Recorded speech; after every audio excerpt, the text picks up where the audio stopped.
Hey everyone, as a passionate surfer and content creator, I wanted to combine both passions and take my camera in the water with me. But the thing is, the camera housings for underwater usage are either very expensive or super cheap. As a beginner water photographer, I didn't want to commit to these high prices. And that's when I found this brand. It's called Seafrogs. You may have seen one of these popping up. For under $500, I only have one question. Is it any good? Let's take a look at some footage first.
To be honest, I was a bit skeptical at first to put my camera underwater, and I know the Fujifilm is weather sealed, but it's not made to just drown underwater. With this underwater housing, it does the job pretty good, and I managed to take some really nice shots as well.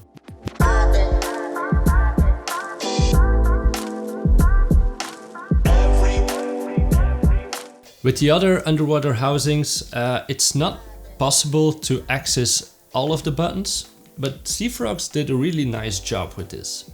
Since Fuji has a lot of buttons to change settings, Seafrogs did a really great job making those accessible.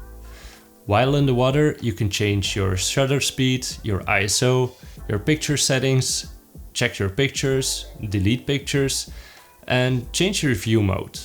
I prefer to watch everything through my LCD, because when you hold your eye on the cup here and there's a wave coming in, you might have a wave smacking the underwater housing at your head. So maybe you should take my advice and only use the LCD screen.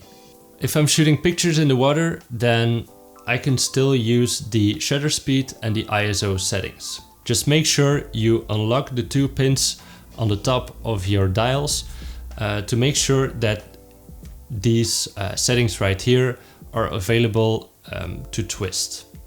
So this way, when the sunlight is changing, you can adapt your Fuji accordingly. Seafrogs made it possible to use your zoom lens with this underwater casing. For example, I'm using the Fuji kit lens, which is the 18 to 55 millimeters, and with this wheel you can change your zoom. And this is made possible by this zoom rubber thingy, and you just pop this in right here, and you can see right here when I twist this knob, with this system it's possible to change your zoom range.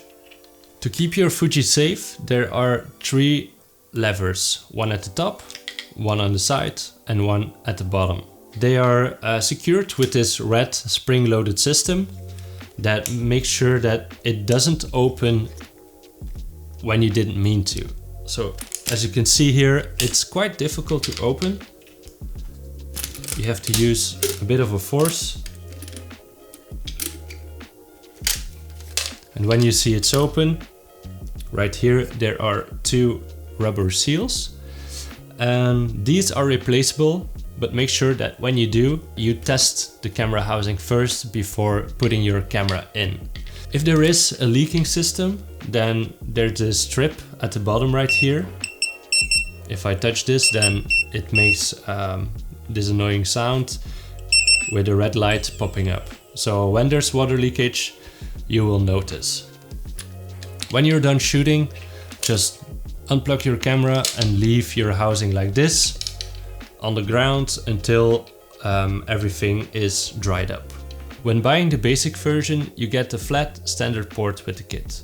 There is also a dome port, which I bought as well. With the dome port, you can take split shots. This is where you have part of the water and part of the subject above the water in frame. To change these ports, you have to screw out these two parts here. Next, you want to turn the port to the off side.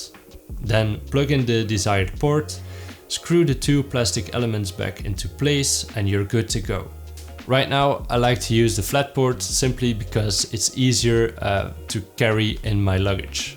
One problem you might encounter while shooting underwater is water droplets that come into frame. There are a few fixes for that. For the flat port, use candle wax, so make a few stripes on the flat port and wipe the candle wax with a towel or a t-shirt. This helps to eliminate water droplets sticking on the port. This works for about 30 minutes, and after that it's time for a reapply. Then for the dome port, just spit. 5 minutes before you're shooting, you should spit on the dome port, rub the saliva in, and wait for it to dry. This will create a layer that makes the water just run off the port.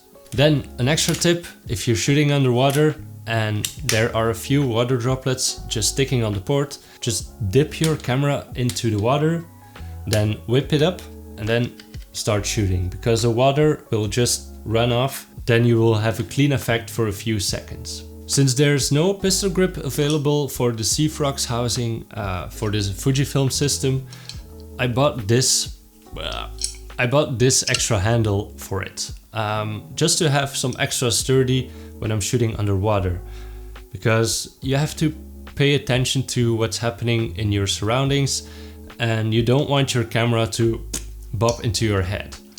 So what I do with this is just screw it on like so,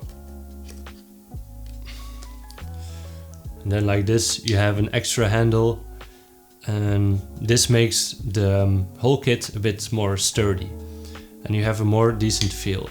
I use this wristband to make sure that the camera stays nice and tight on my arm.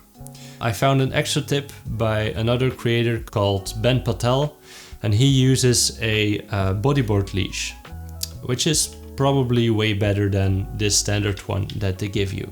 So we can conclude that for $500, this system works perfectly fine if you want to dabble in surf photography or surf videography.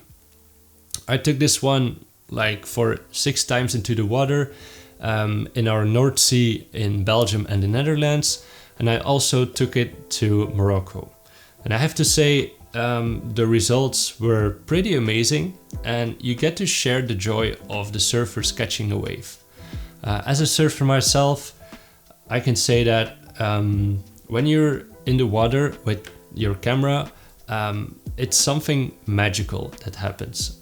You get pictures from a very nice perspective, and there's a lot of interesting things just happening in the sea. Alright, thank you so much for watching. If you have any questions, please leave them in the comments. I'll be happy to answer them. And yeah, we will see each other in the next video. Take care and see ya. Bye bye.